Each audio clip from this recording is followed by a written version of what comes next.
Welcome, everyone. Really appreciate all of the ways in which you're taking care of yourself. Thank you for vibing with us this morning.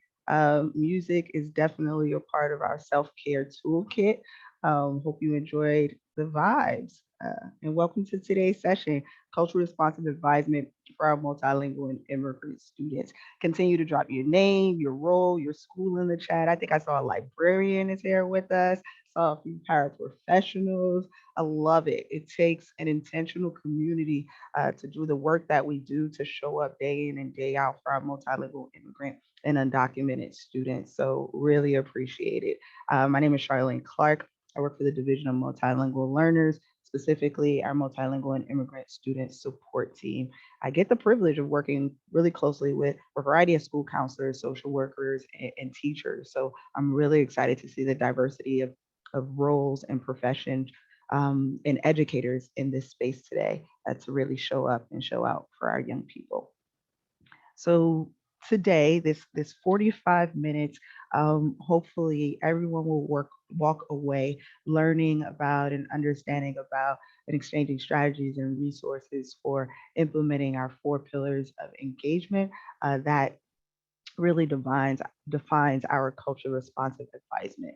And you'll be able to walk away with a concrete tool to reflect on your practice, as well as a resource that'll help you facilitate workshops around post-secondary planning for multilingual and immigrant students.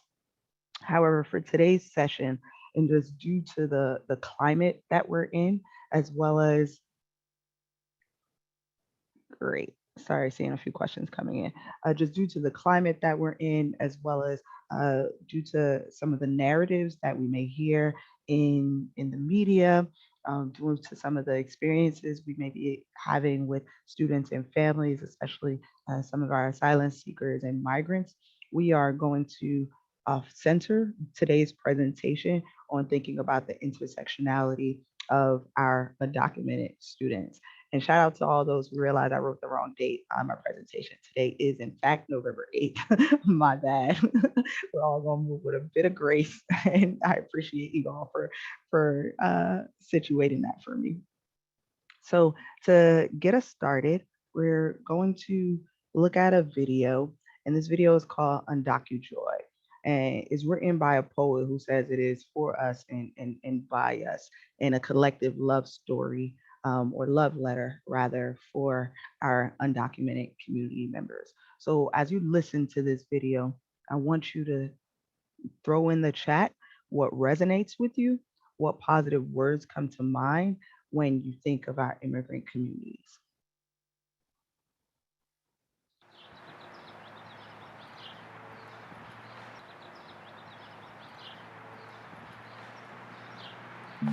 I love my undocumented people.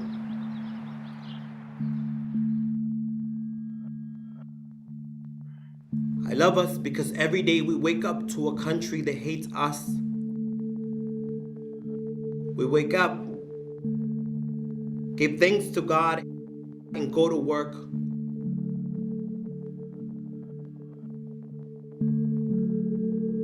Watch the news, hear how our own TVs vilify us. We change the channel and pray that tomorrow will be a better day for us. When they give us a little breathing room, we make the most of it. We're so grateful that often we forget we deserve better. That all this mess is not our fault. We stay low on the radar. Want peace. Want to exist without the added stress of having to be public about where our spirits ache. We just want to go to work to feed our families, yet we become scapegoats to a system that is addicted to exploiting the poor. I love my undocumented people because the way our spirits are toyed with, you need some unfathomable strength. I love us because we have constantly had to prove our humanity and constantly done it beautifully, Because to stay human under these conditions, you have to have an understanding of beauty. I love us, even when our stories are manipulated and exploited, even when we are presented as gloom and doom narratives. I love us because at the end of the day, somehow we always manage to make something out of nothing.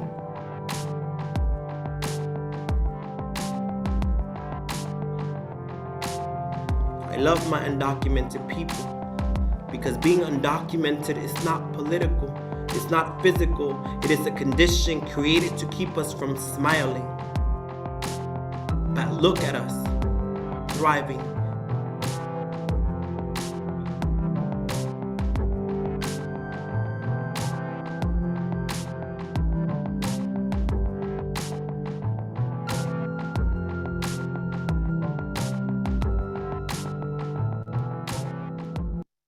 Great. I really appreciate and thank you all for the affirmations in the chat.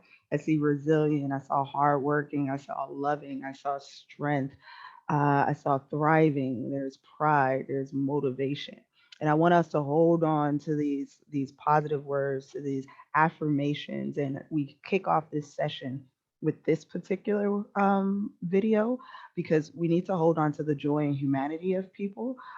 We understand that many of our families are coming with stories. Our We see a lot in the media about what some of our families have gone through, and that is not to be ignored whatsoever. But they are more than those journeys that they took. Right? They are more, just as we are, than any pain that we may be experiencing in the moment. And tomorrow will always be a better day. And we need to create the better conditions for our families and for our students within our schools, regardless of their immigration status. So I'll emphasize throughout this presentation that multilingual learners, immigrant, and undocumented community members, some of them do have all of those intersections, and then some of them are just multilingual learners, right? Who many were born in the U.S. and are not identified as immigrants, and then we also have immigrants whose English is their first language. When we think of the Caribbean, when we think of some of our West African community members as well, and then we have groups of students and family members who are undocumented. So just remembering that, yes, there are those individual identities, but that some of our community members, when they hold all three of those, how are we showing up and making sure that they're included in the ways in which we prioritize post-secondary planning, prioritize our support, prioritize our engagement along the way. And what we lean into is what we call our four pillars of engagement. And this includes building intentional community. We want to ensure accessibility. We want to prioritize social emotional learning. And we always want to be culturally responsive and sustaining, especially in our advisement. Um, and we're going to move through these four pillars rather quickly, but my understanding is you'll get the presentation, be able to dig in a bit deeper, and we'll show you our website in hopes that you can sign up for additional professional learning opportunities where you'll have a bit more intimate time with us to dive into these practices, these strategies, these resources and tools, and be able to engage in dialogue. I understand this is webinar style, so that can't really happen this time around, as well as breakout rooms so you can hear from peers. But we'll stay a little bit more high level today for the purposes of making sure you walk away with some information for yourself. So um, so diving a bit deeper into the four pillars and how they show up. When we think about building intentional community, it is not just the role of the school counselor to make sure all of our students and young folks know their post-secondary plans, or that there's a vision in place for our students' success when we think about attendance, behavior, and courses, right? The ABCs of kind of navigating school there. It is not just the role of the ENL teacher to ensure that our students are getting access to all of the critical information that they need to navigate school as well. But it is being rather intentional about including How are you working with your social emotional learning team? How are you disaggregating data? How are you leveraging your students and your families as influencers in the journey? How are you creating a shared vision collectively and creating space to come together to ask the intentional questions about how are our multilingual and immigrant students doing? And once again, coming from it as an asset-based approach to ensure that our students get access to what they need, both in and outside of our school communities. So that does mean partnering with culturally responsive um, community-based organizations who are intimately familiar with the needs of some of our community members. And we'll go through a few resources for all of that as well. Ensuring accessibility, we do want to prioritize our most vulnerable. I have the firm belief that when we widen the identity markers and the experiences of those we hope to capture in our work, then we've created opportunities for all. So for me, it does mean starting with the most vulnerable in mind, looking at those proficiency levels, looking at our students with interrupted formal education, understanding the complexity of multilingual learners and English language learners and immigrants and knowing that they're not monolithic. Usually when we think about accessibility, it's around translating. Yes, that's important just as interpretation is, but so are scaffolds, right? Do your workshops include language objectives? Do you include cultural objectives? Or is it just the objectives of the respective lesson, which then excludes, unintentionally, of course, but many of our multilingual learners from being able to adequately engage with some of our content, especially when it comes to post-secondary planning. And then utilizing a range of engagement methods as well. Do we continually post to the same platform or expect families to access information the same exact way? Or are we gaining access to our community members as well, meeting them in mosques, meeting them in nearby grocery stores, meeting them kind of where they are in order to ensure that they gain access? And then prioritizing social emotional learning. When we think about social emotional learning, there are a lot of soft skills that are being built that professionally starts to prepare our students as well. So we'll talk a bit about that. And I know that we have wellness checks, and those are incredibly important. However, they they should not just be one off, right? We need to continuously check up on our students and move from a place of grace and patience as well. And then CRS, what we think of when we think of CRS advisement, particularly, is the removal of those like jargon heavy practices that we might be equipped with, featuring diverse voices, but it's also really centering too and making space for intersectionality. And we're going to dive into that a bit more throughout the presentation. So, these four pillars, we want you to be able to think about the ways in which it shows up in your work. So, thinking about people, strategies, resources, what are some of the needs and challenges? And to support you and your school community, what we've created about 2 years ago now is our reflection and action planning tool.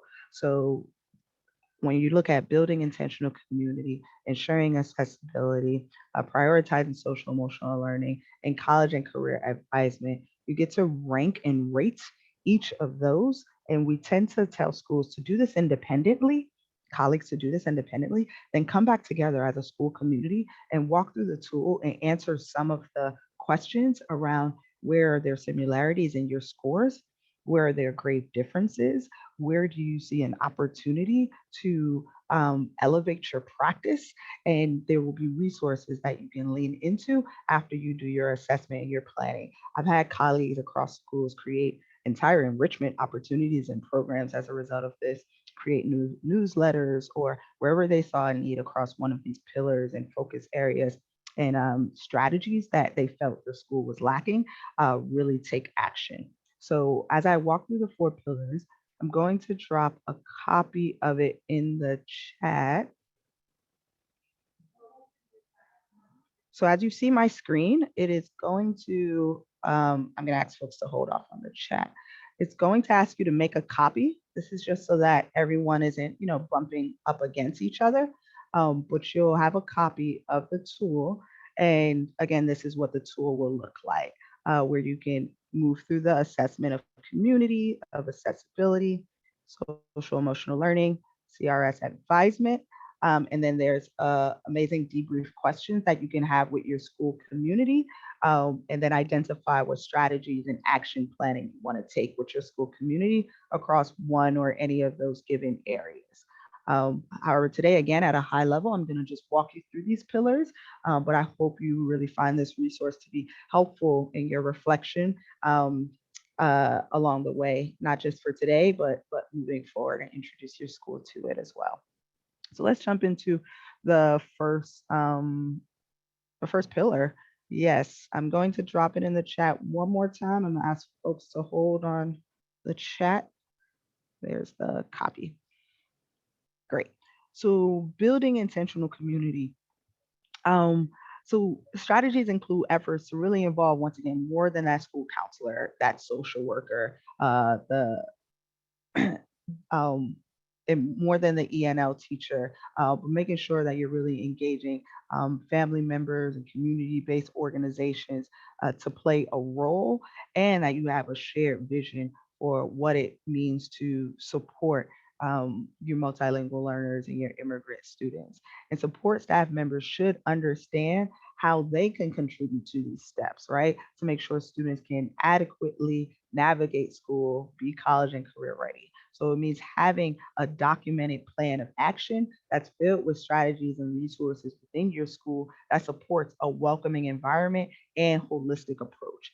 An example of this that our division has done, it's been we've supported schools in actually developing what we call dream squads. And this is a school-based team of 3+ educators who receive ongoing training and coaching to ensure a safe and welcoming environment for students and families.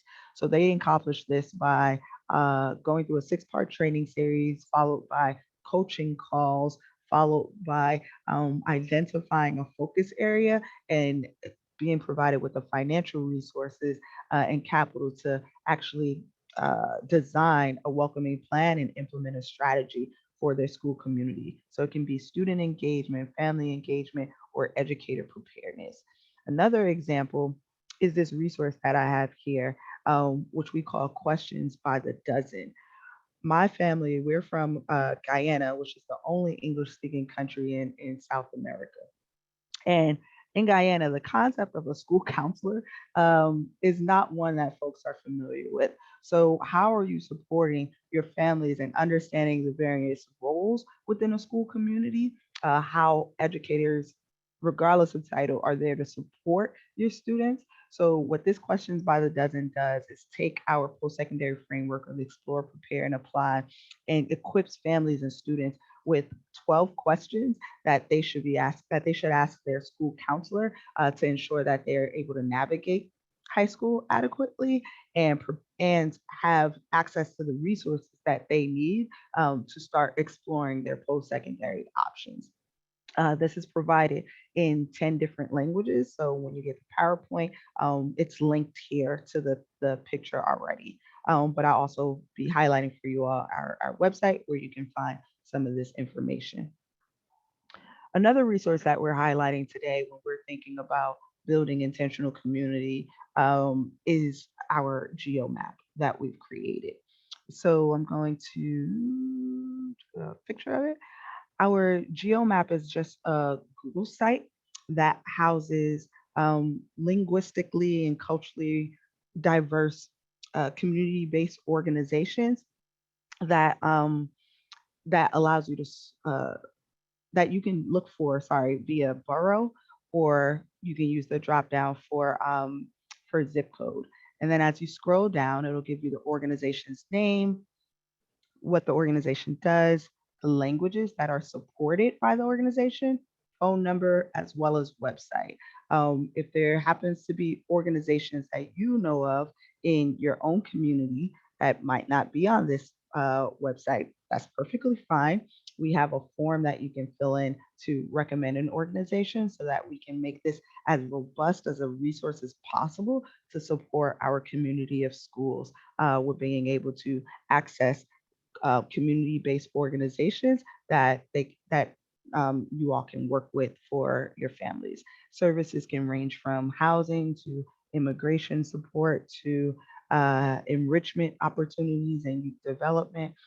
So hopefully you'll find this tool helpful when you're accessing it as well.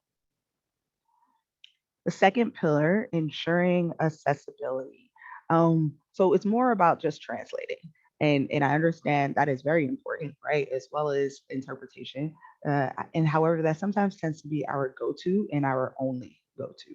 And when we're thinking about accessibility, I did see a question in the chat around um, what did I say? Around language objectives versus cultural objectives. I'll give you a resource and you'll be able to see the differences in that as well. But yes, that is also ensuring that the content is accessible when you're thinking about scaffolds. But it's also important to really break down cultural nuances for our students, right? We want to be able to build both their navigational and their aspirational capital. So, providing those scaffolds to navigating schools, navigating some of our post secondary planning process, and applying those building blocks across grades. And during the pandemic, we saw that accessibility was also addressing digital literacy needs, which much of which supports career readiness for our young people, right? Where the use of technology is a huge source in the day to day of many professions. It's making sure that when you have events, you have welcome and hallway signs in multiple languages, and you've targeted outlets such as maybe ethnic media, and you're leaving again the comfort of this kind of the brick and mortars to get to the places where our students and families occupy outside of school hours, and is sharing information and opportunities and processes specific to undocumented students. As I highlighted, I want to be intentional about um, ensuring that this presentation today is grounded in their needs because it's the difference between just saying it's application season, here's FAFSA for everyone, and then also saying, and here is also the New York State Dream Act, right, which allows our students without social security numbers to also access financial aid, right? It's the difference in here are work-based learning opportunities for all and having a dedicated community-based organization who will also allow for work-based learning if a student doesn't have a social security number, right? So it's the part of equity that requires us to go that extra mile and ensure that we've created the avenue and pathway for all of our students. They're not all going to take the same path. They all can't access the same resource, but we want that same outcome for all of them. So, how do we ensure that we are creating those avenues and opportunities and that we are not excluding anyone from the journey? So, what does that mean to include everyone in the journey? We do have many students in our school. This is more applicable, obviously, to secondary when they're thinking about their post-secondary application, that some of our students are going to outside sources paying so much money and or they're just missing out on application season because they have an international transcript that has yet to be translated, and we can take some of that burden off of their hands for them to make sure that they can adequately enroll. So we've partnered up with the Office of Language Access and with the College and Career Planning team to support schools in looking at your language access funds in which you get a school allocation memorandum for, and start to identify your students and determine who needs their transcripts to be translated, collect that for them, and then submit that to LinguaLinks so that you are paying for this burden, and that students are not, and then looking for what how they're going to like finance this and whether or not they can enroll in school thereafter. So this is just one way that we can also ensure accessibility for our students by making sure we collect the adequate documents that allows them to continue to progress beyond secondary education. So folks can feel free to drop in the chat how these pillars currently show up in their work when you're thinking about intentional community and ensuring accessibility. And for the sake of time, I'm going to continue to move forward to the next two pillars. Darling, So someone wanted to get the link for the geo map. okay, I can drop it in after. Let me see. Cool. So for prioritized social emotional learning, It's again giving students access to some of the soft skills we know are needed to be successful and experience joy across most career opportunities, right? It's thinking about healthy dialogue, it's thinking about teamwork, creativity, confidence. What else? It's thinking about empathy and self-care. So we do need to check up with our students multiple times throughout the year and create that kind of buddy system or near peer mentorship and really position them with adults who reflect their identity. And an example of this is like, for instance, my team, we have an immigrant ambassador program in which we take DOE alumni who are currently enrolled at CUNY and place them back in DOE schools to work with some of our immigrant students on their post-secondary journey. But the resource that we highlight here is a guide for racial justice and abolitionist social emotional learning. And we highlight this one in particular because it explicitly recognizes that there is underlying racial dynamic to what many of us may consider SEL, and it is very important to bring in a culture responsive approach, right? When we're thinking about culture, when we're thinking about uh, eye contact across different cultures, when we're thinking about time management across different cultures, right? Like, how do we make space for the different ways that that shows up when we're talking about social emotional learning with our young people and community members? Another resource that we'll be featuring and you'll have access to, especially when you're thinking about how prepared your educators are. What are your approaches to supporting immigrant origin students? So, in this guide that was co-created with Reimagining Migration, it's filled with case studies and dilemmas that will help you as an educator reflect on what do you believe is going on, what's at the surface, what's influencing the situation, what's at stake in your response, and what's the best course of action that you can take across the five dilemmas that's being displayed when an immigrant student is new to the school and fully silent, when a student brings up a childhood memory that's a bit traumatizing, when you're trying to break isolation, or when there's a family dynamic that's happening.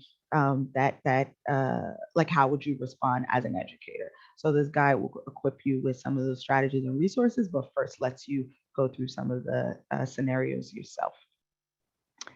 And then last, um, culture responsive practices. It's a strength based approach, right? And way of seeing diversity as a source of knowledge for our students, right? So students are able to see the beauty in their own identities while using aspects of race and socioeconomic status and gender to learn and engage in the educational journey. And as adults, we definitely have the power to examine and confront like the conditional behaviors and systemic threats that really detract from the greatness of our young people, our multilingual and immigrant students in particular. And studies show that the more engaged, that students are more engaged, they graduate more often with better grades, and it's improvement for their self-esteem when we engage in CRS practices. Ultimately, our children, they deserve to feel seen, loved, heard, and valued. And a lot of our four pillars, strategies, resources, and research is integrated in our culturally responsive approaches to advising our multilingual students on their journey. This guide is also embedded, and you'll have full access to this also on our website, which we'll drop in the chat near the end. But when we're thinking about, when you're getting access to data for your young people, like, are you disaggregating it? Especially if you do post-secondary planning, making sure you're aggregating it by the milestones and asking the intentional questions to get access to that data. And for us, a particular section of this guide, also outside of the four pillars that I'm going to jump into, is really thinking about intersectionality. Um, and our understanding of intersectionality comes from the brilliance of Kimberly Crenshaw, who coins the term in recognition that some of us hold multiple identities that both experience joy or harm in the form of isms. And that cannot be separated and that cannot be ignored, right? I am not just a woman. I am not just Black. I am a Black woman. And that intersection of my identity really plays a role in the way in which I navigate this world, in the way in which I experience this world. And this is true for many of our multilingual learners. They are not just learners of English. A student is not just an immigrant. A student is not just uh, one label. There's just so much of their identities that we need to unpack and explore and support. And they need to see levels of intersectionality captured in our hallways, in our classrooms, and in our communications and in our day to day engagement. Some images that I hold on to are the ways in which we showcase the beauty of our people, right? How do we lean into images, language, trainings that really uplifts intersectionality and disrupt stereotypes that once again distract us from our people? So an example here that I've pulled out is from an artist and activist, Julio Salgado. So he represents both the queer and immigration rights and lends his talent and voice quite often to intersectionality. And he has a beautiful story of how he speaks about coming out twice. He recognized needing to share his orientation, his sexual orientation with his family and friend circle that might not be accepting, and then needing to share his status with school employment and employment communities, right, that may not be accepting. And how many of our students are holding on to multiple truths, regardless of the language they speak. And we need to create environments that are safe enough for them to walk around feeling whole and not needing to shy away from any one of their identities or grapple with their ability to be loved and to experience joy in any one of those identities. So think about what are the visuals in your schools? What are the posters? We have a lot of great posters around as well that you'll be able to access and check out. But yeah, just thinking about what does our young people see in families when they're walking into your schools, and do they see themselves represented in multiple ways throughout your building? So those were the four pillars. Sorry I had to go so fast. But hopefully the reflection tool will be incredibly useful for you to really sit down and take some intentional time when you're thinking about those four areas. And like I stated, a lot of our work is grounded in post-secondary supports and readiness, thinking about it from K all the way to 12th grade, right? It's never too early and it's never too late. And for us, when we're thinking about building intentional community, CRS, social emotional learning, ensuring accessibility, we should be doing this at all phases of post secondary planning. When students are exploring, they should be having an understanding of self. They should have an understanding of their rights. They should understand all the post secondary options available to them.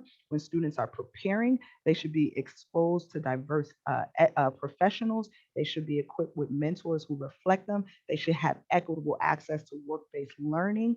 They should know that they can fund their educational opportunities. And when students are applying, they need to know that they have trained colleagues, not just a school counselor, not just an ENL teacher, who can help and support them in bridging their understanding between what's going on in the schoolhouse building and what's going on in the real world, right? They need to be able to see themselves, if they're undocumented, reflected in the resources. If you're just putting out FAFSA financial aid applications and everyone requires a social security number, you have excluded a community of young people from engaging and from accessing the rights and the knowledge that they need to be able to pursue their post-secondary journey, right? You need to meet families where they are, and you need to be patient and joyful and understand that this work is hard work, but this work is loving work, and we need to continue to show up and show out for our families. So what does that also mean for us in these last 10 minutes? We need to normalize immigrant narratives. What we're seeing right now with the influx of immigrants is not a first. It's just probably one of the most documented in a few years. Our young people have been at our schools for years, and many of them have been silent. And we need to ensure that they feel comfortable enough. One, we do not ever ask for anyone's status. We are not permitted. It is not our right. It is a full privilege to ever be confided in and be entrusted with that piece of information. However, what we need to let folks know is that regardless of your status, you are seen, you are heard, you are visible, and we are here for you. So we're going to ground ourselves in one more video, and then, hey, hi, and then move into a few strategies to ensure our young people and family members feel seen and heard. And as I go, you can drop in the chat again words and feelings that are coming up for you. And I should probably frame this video. This is an educator. His name is Clint Smith, and he highlights one of his biggest challenges in helping a student that he speaks about in this particular poem, who's the daughter of undocumented immigrants, to get the education that she needs to feel successful. So as you listen to his words, again, just like what's coming up for you.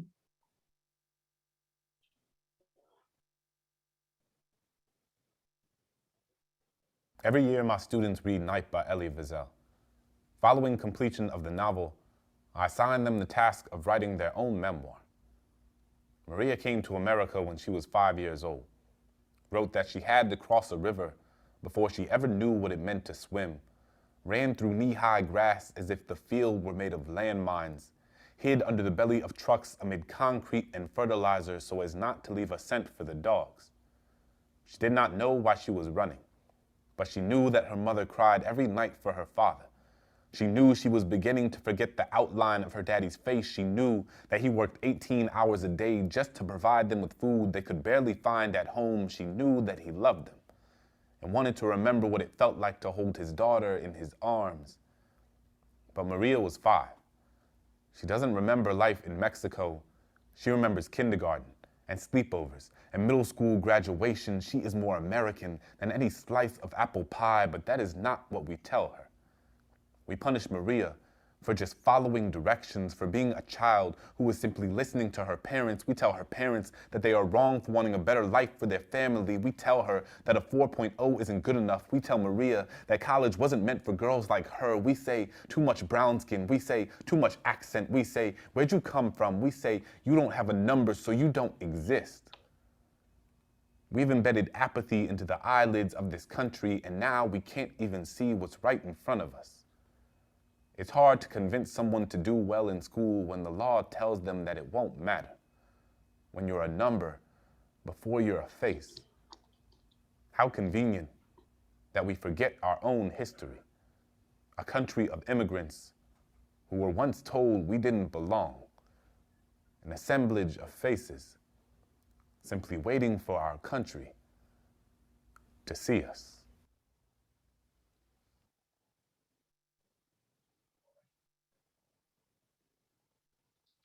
Thank you. Holding on to a lot of what I see in the chat, and hope educators can relate to this educator and to, um, yeah, the experiences and conditions that we want to, excuse me, create for our young people. So, going to quickly move through, and re-emphasize here that no human being is illegal. Unfortunately, the word illegal is a part of so many folks' vocabulary, understandably so. But it's something that if you leave here with no other piece of information that I've disseminated, I hope you leave here unlearning to use this as a part of your language and referring to anyone as such. The most appropriate word is to refer to folks as undocumented. And again, Dr. Odo Santa Ana of UCLA is among many linguists who argue that the phrase illegal immigrants is neither accurate nor neutral. It isolates people, and there's no other instance in which we identify people as being illegal. Even if the act that they are doing is illegal, we only, for some reason, apply that to immigrants, which is incredibly unfortunate. And it's the outlier in this naming system of how we refer to people as illegal, right? So if you commit a crime, you're not an illegal person for said crime you've committed. However, to be an immigrant for some reason and to come into this country as what they may define as unauthorized, and also remembering there's so many ways to become undocumented, right? Many folks are undocumented just due to the expiration of documentation. So if you leave again with nothing, please leave knowing that this term is derogatory, and we need to ensure that it's removed from our vocabulary. And it has a long-standing history and disapproval of this term. This term, illegal immigrant, wasn't widely used until Jewish folks started to flee Palestine without authorization. And Elie Wiesel, who's a Holocaust survivor, was first framed the debate of like, you who are so-called illegal aliens must know that no human being is illegal. So really holding on to other language you can use, undocumented, also ways to engage our community members, right? So just when if someone happens to disclose themselves to you, not saying, why don't you just legalize? Maybe they don't, there are different pathways that they can take. You can always ask to if they would like to speak to an immigration attorney, and not making assumptions about where they want to be or should be with their own immigration status. Again, never asking someone, are you illegal? Or even asking if you're undocumented. We don't ask our families to self identify or assume. We place all the resources possible and make sure that they have access to it. Right? We already spoke about sending comms in English, making sure resources are applicable to more than beyond citizens. Um, and then also uplifting our students. They're not monolithic. English, other languages were spoken in this country well before English. How do our students see themselves reflected in that? How are we debunking also stereotypes that produces harm for some of our immigrants and people of color, such as things like the model minority, which positions our Asian communities as being smarter, kinder, more approachable, but then it also simultaneously erases that our Asian community members experience racism, need economic supports, need social services. So thinking about the stereotypes and how it positions good immigrants against what we may consider as bad immigrants. And just because one community member holds that stereotype, what it does for other community members around them, and then what it does for them in terms of excluding them for the opportunities that they need. Also making sure that you understand, all educators in your school building should understand where our undocumented members are protected by looking into the protected locations memo. This was updated back in 2021 from the government, that like ICE and CBP, which is Customs Border Patrol, they're prohibited on our schools if they don't have a warrant. Same for hospitals, places of worship, playgrounds, social services, and ceremonies. And this is provided in both English and Spanish. Um, so with that, we'll make sure that you have access to all of these items. But most importantly, we wanted to make sure that you have access to our website, our multilingual and immigrant student support site, in which you'll be able to peruse and see many of these resources, access professional learning opportunities, workshops for students and families, as well as a variety of resources for them as well. So we thank you so much for joining. We hope you found this informative, and we hope to see you at another workshop. And I'll continue to drop it in the chat because I see the thank yous coming in. So we appreciate your time and hope to see you in the near future.